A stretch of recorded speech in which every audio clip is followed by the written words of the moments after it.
রাজধানী খিলক্ষেত লা মেরিডিয়ান এখান থেকেও আমরা একই জিনিস দেখতে পাচ্ছি। আমরা সকাল 6টা থেকে এই স্পটে আমরা আছি।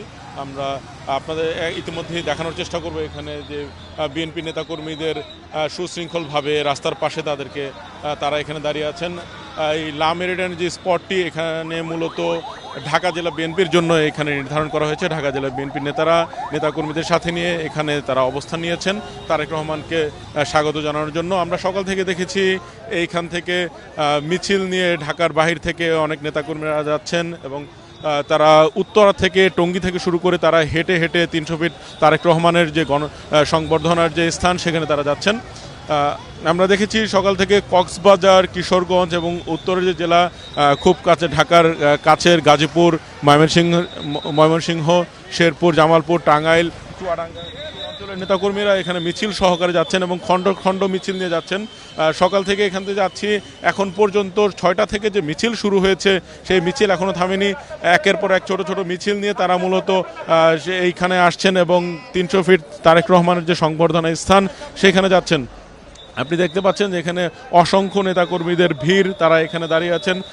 আপনাদের একটু জানানোর চেষ্টা করব, আইনশৃঙ্খলা রক্ষাকারী যে বাহিনী, বিশেষ করে সেনাবাহিনী এবং র্যাবের সদস্যরা এখানে নেতাকর্মীদের সুশৃঙ্খলভাবে এই জায়গাটিতে তারা এখানে অবস্থান নেওয়ার জন্য তারা নির্ধারণ করে দিচ্ছেন এবং তাদের নেতাকর্মীদেরকে সেভাবে নির্দেশনা দিচ্ছেন।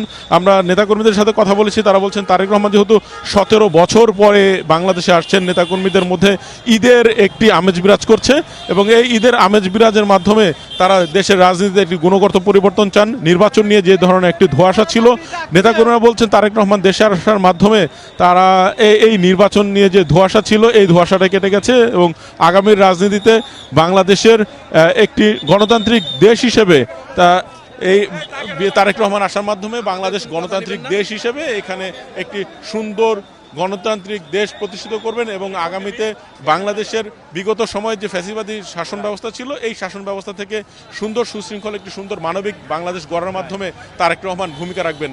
এই ছিল খিলক্ষেত লা মেরিডিয়ান হোটেলের থেকে সবশেষ তারেক রহমানের প্রত্যাবর্তনের সংবাদ।